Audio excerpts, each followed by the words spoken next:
Well, it was a bit of an unexpected event. So I'm playing golf as a solo player. I just kind of walked on an early day, and we're completing the seventh hole, and that's when things change.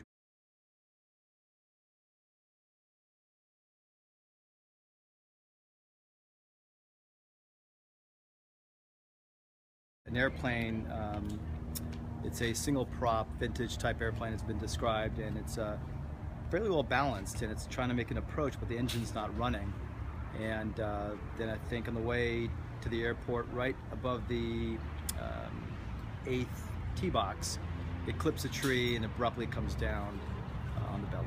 First instinct, run to the airplane, because you know, there's obviously someone in the airplane, and for me it was just making sure we could get that person to safety.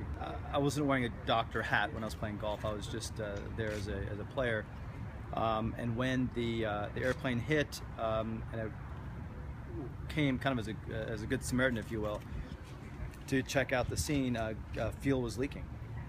And so the first thing I noticed was that fuel was leaking out. The smell of gas was very evident, and a passenger lay in the airplane slumped over. So I think the first instinct was, you know, I don't want this to catch on fire. A lot of blood on his face, on his body, and you know, none of us had gloves, obviously, to take care of this person, and we were just doing our best to make sure he was all right. But after treating his, you know, just doing an interview on him, making sure he knew where he was and what happened and so forth, it was obvious who he was. He's a fairly iconic individual. He was conscious. He was conscious. He was talking. As you'd imagine, you'd be stunned, and you'd just be kind of saying, "Where am I?" That kind of thing. And he was stunned, as completely understandable.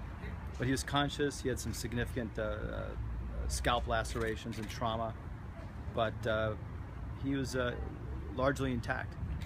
What was like the first thing you said to him? Do you remember? I don't remember exactly what I said to him. I think I probably checked to see if he was all right.